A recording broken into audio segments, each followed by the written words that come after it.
Good evening. Tonight, I'm going to tell you another strange and unusual story of the unexplainable which lies behind the veil. Tonight's story is again based on one of those true but utterly unexplainable happenings which occur time and again from country to country and from age to age. George Bosworth was a modern man of his time in every sense of the word, and had his story occurred to another, he very probably would have been the last man in the world to believe a word of it.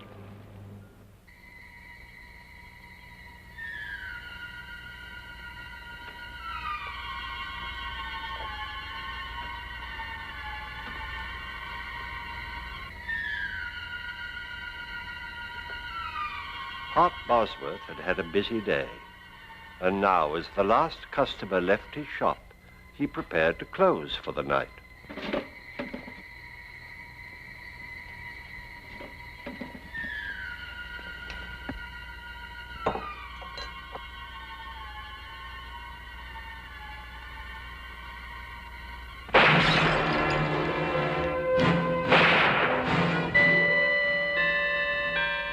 At this same moment, 150 miles at sea, George Bosworth prepared to retire, completely unaware of the incredible events which were about to occur.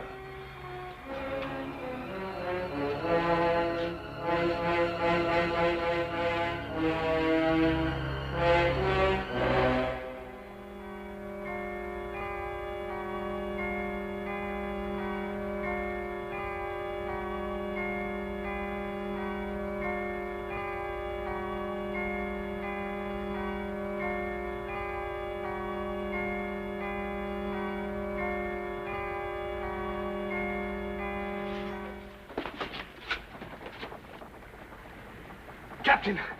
Captain! What is it, Mr. Bosworth? Captain, I've got to get back to England immediately. I'm afraid that's quite impossible, sir. Oh, please. I'm afraid something's happened. Are you ill, Mr. Bosworth? No. Well, yes, maybe. I don't know. I can't explain, Captain, but I must return at once. Mr. Bosworth, we're 150 miles from Dover, and I have a schedule to maintain. If I were to turn round and go back without good and sufficient reason, I would in all probability lose my position. But this is an emergency. There are rules and regulations covering all emergencies at sea. Perhaps if you could tell me why... Well, I think my brother is... I can't tell you, Captain. It's terribly important. I'm sorry, Mr. Bosworth, but I can let you off at Ostend. There you can make connections with another ship and be back in England by tomorrow morning. What time will we dock? We should be there within the hour. I pray God, Captain, we're not too late. Bullet wound through the arc, fired at close range. Man's been shot. He's dead right enough. From the looks of things, nothing has been taken except money. Cash drawers empty. Which leads me to deduce that the motive for the crime was robbery. Got that, Orton? Yes, sir. I checked the Bosworth house. George isn't there. The place is shut up tight. That's odd. Him and Art usually close the shop together. Are you sure you heard the shots at 9:45? Right you are, Chester. 9:45 exactly. Just a minute, Bertha. A little less familiarity, if you please. This here is official police business, and I'm here in my official capacity. Until I've solved this crime, I'll trouble you to remember that I'm a sergeant in Her Majesty's Constabulary. Oh, I am sorry. From now on, I'll remember, Chester. Sergeant. You may proceed, Mrs. Clink. Well, I'd just put the kettle on. I always makes us a pot of tea in the evenings, just before retiring, as you might say. You know how Alfie likes to get to bed early. Yes. Get on with it. Well, I'd no sooner touched the kettle to the stove when I heard the shots. So I said to Alfie, that sounds like shots. And Alfie said no. So I said to Alfie, Alfie, them was shots. And Alfie said... Never mind what Alfie said. What did you do? Well, the only light that was on was in Aunt Bosworth's shop. So I run down here to see if he'd heard them too. Imagine me horror and surprise to find poor Mr. Bosworth lying there in a pool of blood. Aha! And whose blood would you say it was? How long would you estimate this was after you first heard the shots, Mrs. Clink? Couldn't have been more than 5 or 10 minutes. Thank you very much, Mrs. Clink. That'll be all. But I haven't finished. If you've anything more to say, you can make a statement at the police station. But I know who done the murder. Mrs. Clink, you saw the murderer? Yes, I did. I see. Now, Just a minute, Constable. I'll handle this. Now then, Bertha, why didn't you give us this valuable information before this? I was about to, until I was so rudely interrupted. Are you insinuating that I was rude? Sergeant, may I suggest? The murderer? Huh? The murderer? Oh, yes. All right, Mrs. Clink. The name, if you please. His name is Albert Ketch. How do you know that, Mrs. Clink? I saw him. Just as I got outside, I saw him run from this very shop, as though the old devil himself was after him. Are you sure? My sight's as good as yours, Chester Wilmore. Sergeant, shall I round him up? Why, yes, Constable, do that. And see if you can find out what become of George Bosworth. Why not ask Mrs. Clink, sir? I'm sure I don't know, Constable. But why not ask Miss Julie Westcott? She's his fiancée. She ought to know. I'll do that, Mrs. Clink. All right now, off with you. Home, all of you, if you please. This here shop will be closed till further notice. Move along, please. Now then, Albert, why don't you confess and save us all a lot of trouble? All nice and tidy, eh? Because I didn't shoot Art Bosworth, that's why. Aha! How do you know he was shot? You told me. Oh. What were you doing in the apothecary shop at that time? Oh, I was there to collect a debt what was owed me. What was the debt for? Well, you see, I do a bit of carpenter work in my spare time, being handy with me tools, as you might say. And I built a set of shelves for Mr. Bosworth several weeks ago. And it took you several weeks to get paid? Well, there was a slight misunderstanding between us, as you might call it. Aha! That don't mean I killed him. What was the cause of this misunderstanding? While I was building the shelves, a case of his medicines got broke. Bosworth got terrible excited. Claimed I'd done it careless like. Said they was worth more than the shelves and he wouldn't pay me. And so you killed him? That's not true. I don't even own a gun. A likely story. Why, I wouldn't be surprised if you wasn't doing a bit of poaching in your spare time. Oh, it's a nasty thing to say. Poaching's a very serious offence. I've a mind to enter charges against you. Sergeant, this man's being charged with murder, not with poaching. You hear that, Albert? The constable's right. Murder's the charge. Don't you try to throw us off the track with all this talk about poaching. Now, why don't you be a good fellow and confess and save us all this trouble? Now, look here, Sergeant. I'd like to help you, really I would. But you know I'm not the kind of man who'd kill a chap in cold blood. Albert Ketch, you're making it very hard for us. Very well. If you won't cooperate, we'll have to drag it out of you. We'll start all over again.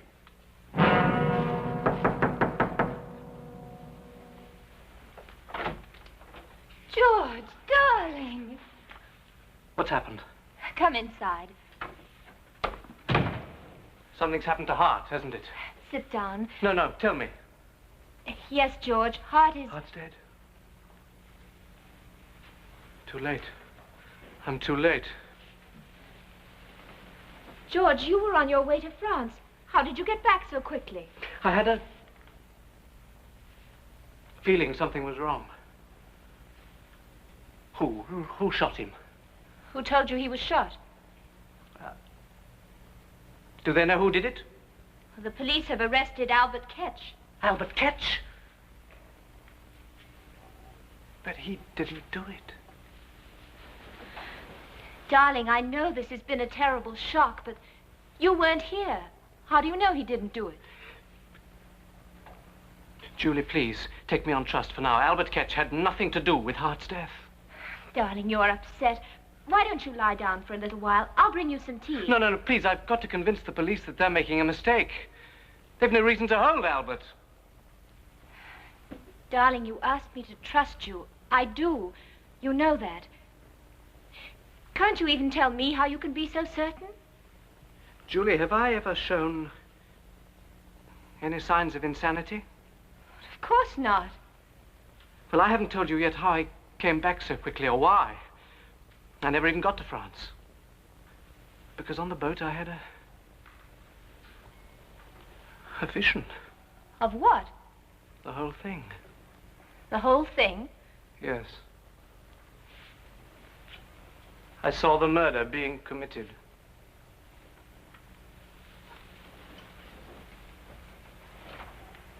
George, tell me exactly what you thought you saw. Well, I was washing, getting ready for bed, and when I looked into the basin, I saw the apothecary shop. It was exactly as if I was right there, everything as clear as it is now. You must have been dreaming. No, I saw Hart by the shelves. And then I saw the murderer come in and shoot him. You saw the murderer? Who was it? I don't know. But it wasn't Albert Ketch, I'm sure of that. George, you can't tell anybody this. But I must. Ketch is innocent. Julie, you believe me, don't you? What difference does it make whether A great deal of difference to me. George, I believe you because I love you. But if you tell this story to the police... No, that's a chance I must take. That's a chance you must not take. But they'll hang Ketch. Listen to me, George. There's nothing you can do. If Ketch is innocent, he has nothing to fear. But you, if you tell this fantastic tale to the police, you'll be ruined. Julie, a man's life is in danger. How can I think of myself? Well, then think of me. You know they won't believe you. At best, they'll call you insane. And how will I feel? Hearing people talk behind your back, pretending I don't hear them, whispering? Julie, Think this of is not... Hart. You know how he worked to build up the shop. Will you let all his work go for nothing? Well, that's what'll happen. Do you think people will do business with a man who sees things? I'm sorry, Julie. Whatever anybody thinks, I've got to try.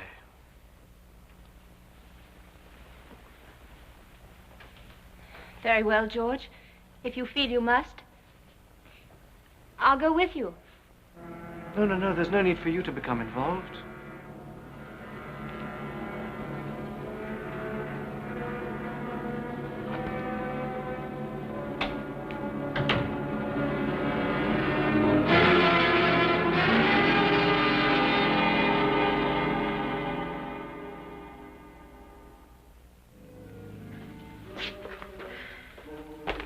Nothing back there, sir. Oh. Well, in that case, we'll have to continue our search in here. Ah, Mr. Bosworth, sir. Allow me to offer my condolences in this horrible tragedy. Thank you, Sergeant. They told me at the police station I'd find you here. May I ask what you're looking for? Clothes, Mr. Bosworth, clothes. And have you found any? Almost. But don't you worry, sir. We have the fiend what done this foul deed. If you mean Albert Ketch, Sergeant, he didn't do it. Why do you say that, sir?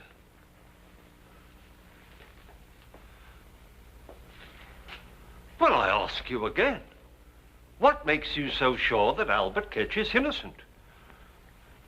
I can't tell you, Sergeant. You'll just have to take my word for it, but Albert Ketch had nothing to do with it. That's rather a large order, Mr. Bosworth. Asking us to accept your word without anything to back it up. Mr. Bosworth, sir. I assume you can prove your whereabouts at the time of the crime? Well, yes, I can. I was on a boat on my way to France. Mr. Bosworth, who else besides yourself stands to inherit your brother's estate after his death? Why, no one. I'm the only... Just what are you driving at? Now, I'm sure the constable means no offence, sir, but let me fill you in on the facts. We have a high witness what places Albert Ketch at the scene of the crime. He had motive, he had opportunity. Sergeant, have a look here.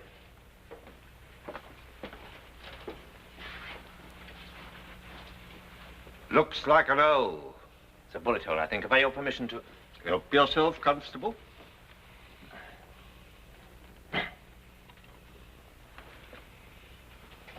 rather a small caliber. As you say, very small. I'm sure it comes from a derringer. A derringer? Well, wouldn't that prove that Albert Ketch had nothing to do with it? Why do you say that? Well, what would Ketch be doing with a little gun like that? Mr. Bosworth's right, sir.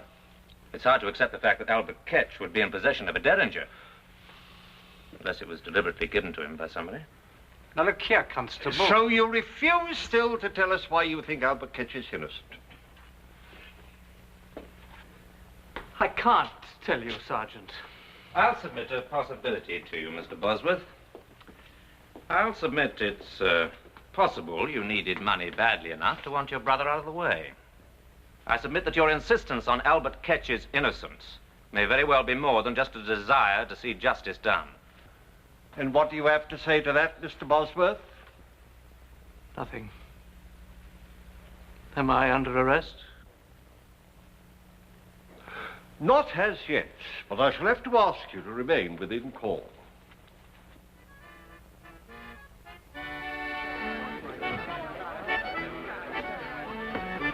Evening, Mr. Bosworth. Oh, good evening, Mrs. Clink. Alfie and me wishes to convey our sympathy for your bereavement. Thank you. Shall we sit down for a minute? Oh, yes, Doc. Thank you.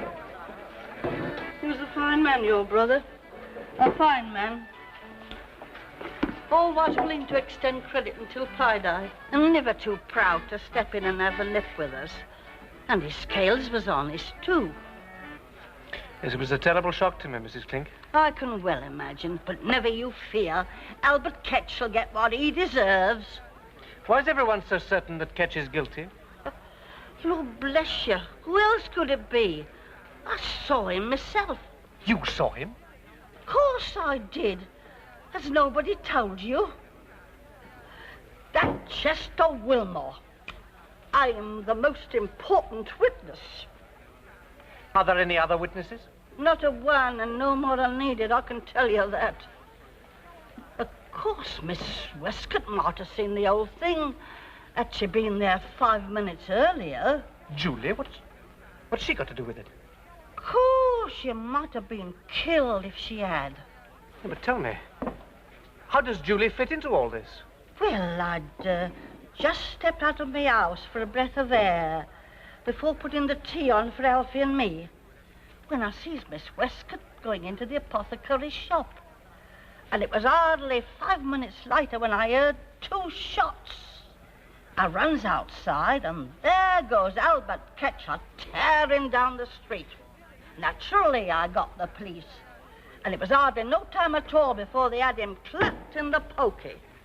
Julie never said anything about it. Oh, I dare say she didn't want to worry you. So it's the first time I've ever known her to worry about anyone. What do you mean by that? I'm not the one to talk about a body when they're not present to defend theirself. But everyone knows as how Miss Julie Westcott considers herself much better than us common folk. What are you saying, Mrs. Clink? It's truth. Ask any of the girls. They'll tell you. Her and her fine talk about position and money and station in life. But she wasn't fooling your brother none. No, sir. She wasn't pulling the wool over his eyes. Oh, you poor boy. I've upset you with me wagging tongue. Alfie always says I talk too much. But don't pay any attention to me. You better get home and get some rest. And I'll be saying good night.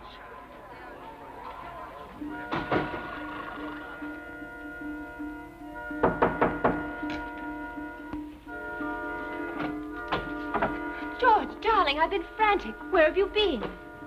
I've been walking.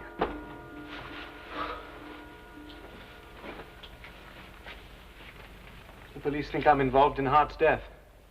George, are they mad? How can they think you had anything to do with it? They have the murderer. No, they haven't.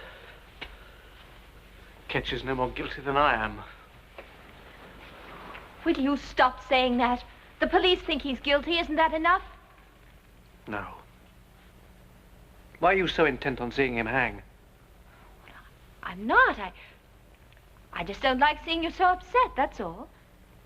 Julie, was there ever any trouble between you and Hart? Of course not. You know how fond of him I was. Except, well, he thought I was too ambitious, didn't he? Well, Hart was an old-fashioned man. He thought a woman's place was in the home. George, you know I only want what's best for you, don't you? Yes, of course.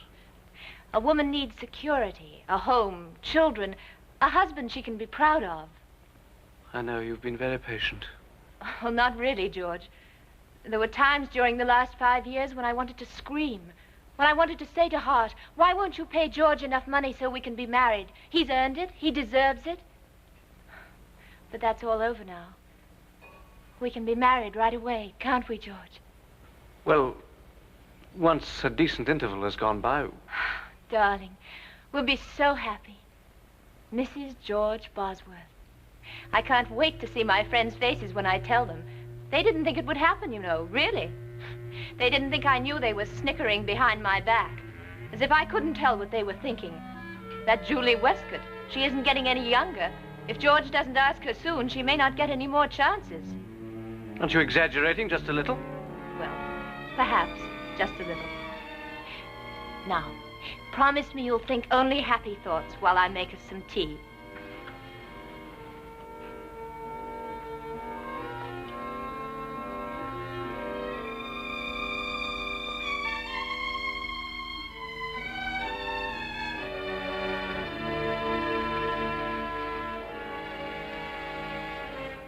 Julie?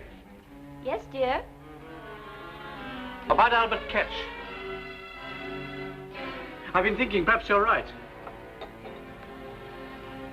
There really is nothing more I can do. I'll see that he gets a good solicitor, of course.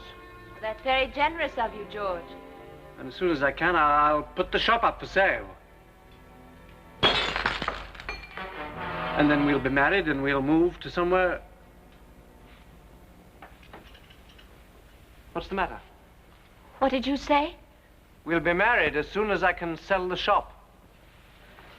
You can't sell it. Why not? Oh, I know how you feel, but I can't stay here where everything reminds me of Hart. You don't know how I feel. Julie, what's the matter with you? Weren't you listening to me? We live here. Our friends are here. You're an important member of the community, and I'll be your wife, George. They'll respect us. As long as we're together, what does it matter where we live? I won't have it. The shop is doing well here. We have money and position. Do you think I want to start again at the bottom? Not knowing anybody, not being anybody? I forbid it. Julie, you're losing your perspective.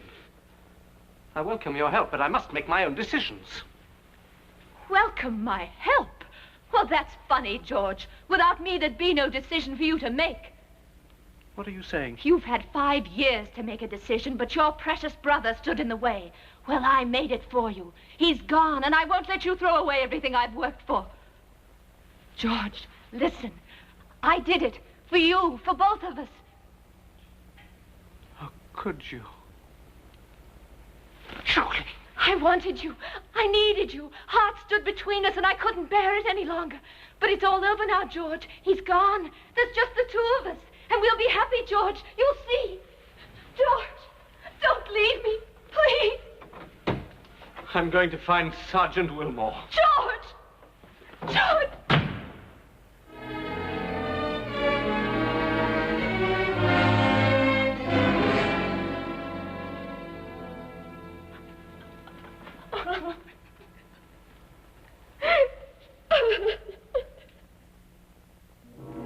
And so George, shocked and stunned as few men have had the misfortune to be, did his duty as he saw it.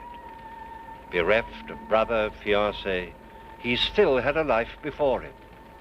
Time would heal these scars, but But would it ever bring to him an understanding of how he could have seen his brother's death? I don't know. Do you? Please join me again for another journey into the world of the unexplainable which lies behind the veil. Good night.